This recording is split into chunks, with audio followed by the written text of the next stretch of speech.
everyone. Welcome to Millennium Live. My name is Katy Perry, and today I have a very special guest, one I am very excited to welcome back, Ben Beadle-Ryby, who is the co-founder at AKASA. He has joined us numerous times, and I am so happy he is back for the brand new episode for 2022. Ben, thank you so much for joining us. Katie, thanks so much. It is a pleasure to be here. Happy New Year to you and yours. We are really excited for what 2022 holds for everyone. As are we. So I want to jump in. I know you have been here a couple times before, but for anyone who is joining us for the first time in 2022, can you just give us an overview of AKASA and what your role is there? Sure. Yeah, happy to.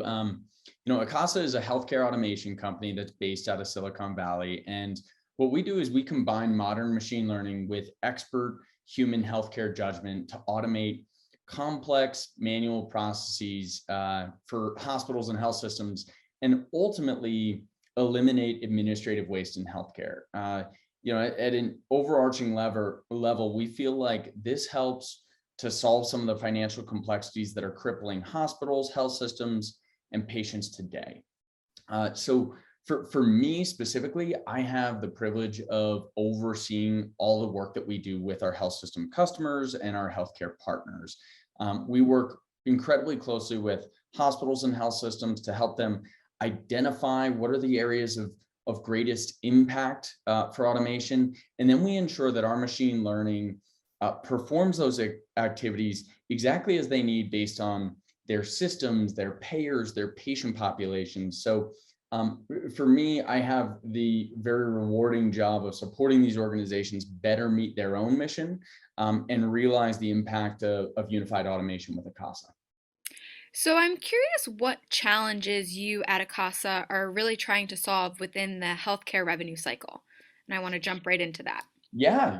Happy to. We are really fortunate to be solving problems through automation across the entire revenue cycle. And I'll actually give a little preview of what we're doing beyond that. But I think pulling up, AKASA is dedicated to streamlining healthcare costs and ensuring that a greater portion of every dollar spent on healthcare is devoted to patient care as opposed to administrative waste. It's interesting, if we go back to 2020, each year healthcare payers and providers in the US spent about $496 billion on billing and insurance related costs.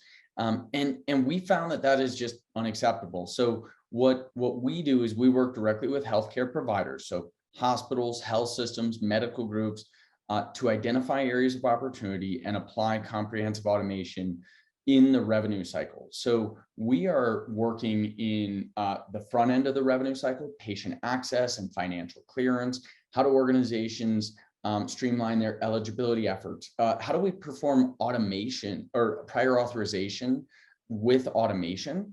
And then floating through the mid-cycle when it comes to coding, to case management, to charges, some of those areas. And then lastly, out of the business office, everything that spans revolves around claim generation, right? So claims edits, the status of claims, denials, follow-up, appeals, and rebills. Ultimately, we feel like we have the ability to help health systems plug in this very important piece of the equation and deliver high quality patient care with automation. You know, you talked about the revenue cycle, and it seems that there are so many opportunities in healthcare to improve efficiency. So I'm curious why the revenue cycle is what you're focusing on. So, Katie, I think that we started with the revenue cycle for two main reasons. Number one goes back to what I just shared, where there's $500 billion of spend there every year across the country. So there's a ton of opportunity to improve that and drive efficiencies and lower the overall cost that we face in the industry. But we also took a deep look at each and every operational area within the health system. And we found that the revenue cycle was one of the most complex areas out there, because it deals with different parties and a very dynamic set of information that is ever changing. So we actually felt like this was incredibly well suited for a sophisticated software and technology solution like advanced machine learning to tackle. And given the results that we've had in this area, given the impact that we're driving for our customers, we've actually been asked by them to start looking at areas outside of the revenue cycle. So we really saw that as a jumping off point, and we're incredibly excited to be pursuing other areas of value that we can deliver to health systems today. That includes areas like supply chain, like finance operations.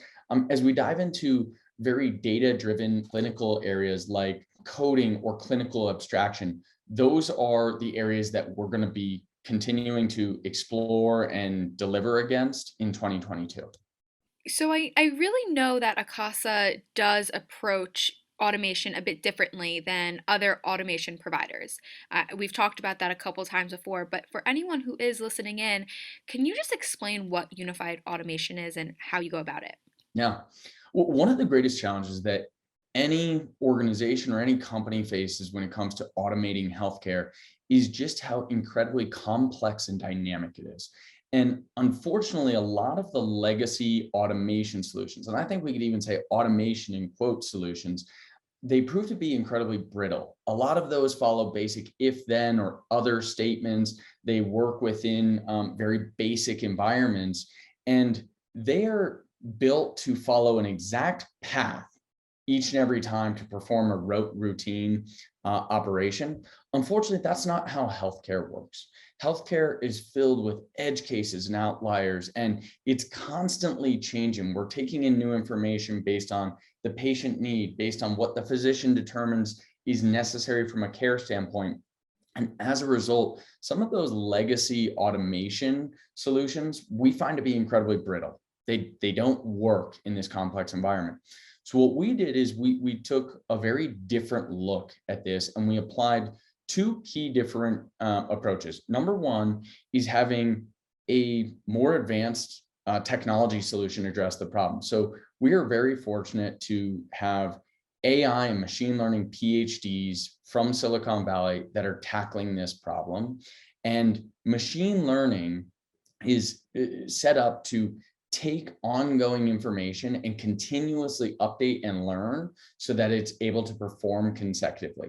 This is the same type of technology that is used for building self-driving cars, which, as we know, is an incredibly dynamic environment to account for all of the different variables that are out there.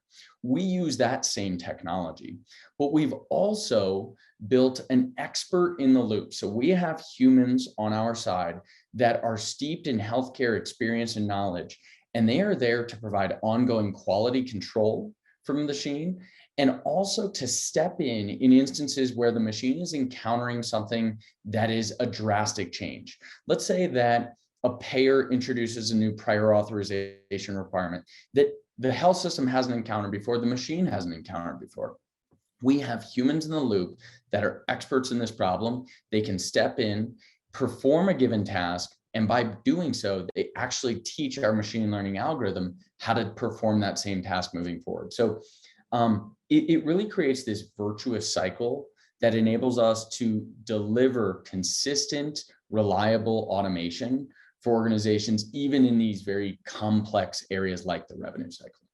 So, if there are healthcare providers that are looking to really evaluate their AI or their ML automation within their revenue cycle, do you have any advice or tips you could give them? Yeah, Katie, first things first, I would say that every healthcare provider is going to be exploring and examining automation as a solution that they turn to in the next couple of years. AKASA recently did a study where we took the input from over 300 hospital and health system CEOs, CFOs, and VPs of revenue cycle. And over 70% of those indicated that they were either actively evaluating or going to be evaluating in the next year. We believe that 18 to 24 months from now, every single organization will be deploying automation. So with that in mind, it is really important that organizations are taking a very close look at what the different vendor solutions look like and the outcomes. Here are a few key pieces of advice that we would give. Number one, make sure that you are understanding the underlying technology that is out there. This is a space that is littered with buzzwords. We talk about automation, AI, robotic process automation, and truly understanding what each and every one of those elements does and how it is able to adapt to an ever-changing environment like the revenue cycle is critical. What we have found is that relatively old legacy technologies like robotic process automation, RPA, are are not well suited to challenge to handle the complexities that exist here. And so they should dive into what is machine learning able to do with this, and be asking each and every group that they speak with, how do those organizations accommodate the changes? What happens when automation is thrown a loop? Are those bots that are built, are they down for 4 to 6 weeks, or are they able to respond rapidly and get back up and running? Ultimately, every single organization wants a couple of things. Number one, they want to achieve efficiency. Number two, they want to improve the accuracy of what they're doing. And number three, they want peace of mind. They want to know that the organization they work with, the vendor they work with, can perform this work consistently and reliably. So I want to just switch topics just quickly. It is now 2022 and the pandemic has been going on for 2 years nearly. And I know that it really accelerated staffing shortages that we're building in healthcare for years. But how can automation and specifically unified automation really help with this moving forward in 2022? Katie, I think it's a perfect time to first start and acknowledge just the importance of the work that our customers, hospitals and health systems are doing for everyone around the country. We are, owed a big debt of gratitude to frontline workers that are there supporting us as the pandemic continues to surge on, as we experience different variants. It has been exhausting for everyone. It's been challenging, and these organizations continue to step up for us. What we've seen is that the last 18 to 24 months have had almost everyone in crisis mode. And crisis mode necessarily creates a focus on the near term. How do we solve this problem? How do we apply the right resources? How do we get PPE, right? As we turn the corner on COVID, and I have a lot of optimism, as do a lot of the experts, that 2022 will allow us to turn the corner on COVID. It's going to be really important for us to shift from near-term crisis management mode to long-term investment in planning mode, especially where COVID has acted as an accelerant for changes that will likely be with us for the foreseeable future. So, for instance, workforce shortages, workforce challenges in terms of people working from home versus being in person. And every organization that we've spoken with has seen that automation is no longer a nice to have concept. It is a necessary concept for organizations to be able to perform the work that they need to do day in, day out. And it actually enables organizations to say, hey, we don't need to use as many resources for these administrative tasks that are happening across the revenue cycle and other areas of healthcare. And instead, we can deploy our workforce and upskill our workforce to focus on the patient care and high quality care. So that's how we see that automation is going to actually support organizations in the wake of the pandemic. So, I just have one final question before I let you go, and I do want to thank you again for being here. But I'm curious what you think the future will really look like for healthcare revenue cycle operations. Do you have any insight to what this year and maybe 5 years from now may hold? Yeah. Well, Katie, thank you for having me again. It is always a pleasure. I really appreciate it. I think first I want to acknowledge that as we think about the future of healthcare, it's not just the future of healthcare revenue cycle, it is the future of healthcare operations. And when you have a sophisticated modern machine learning plus expert human in the loop system, you are able to tackle a lot of these pieces. And if we're saying, hey, look into the crystal ball, give me a look at what it looks like 2.5 to 5 years from now, healthcare operations is going to be fundamentally different. It is going to be transformed in that we will not be necessarily relying on people to do a lot of these routine administrative tasks to ensure that everything in the background is smooth. We're going to be actually elevating our people so that they are on the front lines of healthcare and helping each and every patient and family, while unified automation and machine learning is working in the background and ensuring that all of the different decisions our caretakers are making, all of the different needs that our patients are presenting with, are going to be captured in a way where things like reimbursement are no longer an issue that is causing stress or frustration. It's also going to lead to a lot more efficiency in healthcare. Ultimately, if we can achieve that collectively, then we are making healthcare better for everyone. And that is our broader mission and purpose at AKASA, is to enable human health. So we're really excited for what the future holds. Well, I'm excited for it too, and I know I've said this a few times, but thank you so much for joining us. This was a pleasure to have you join us, especially for the first episode of 2022, and I hope you'll be back. Katie, thanks so much. Happy New Year. Happy New Year to you as well.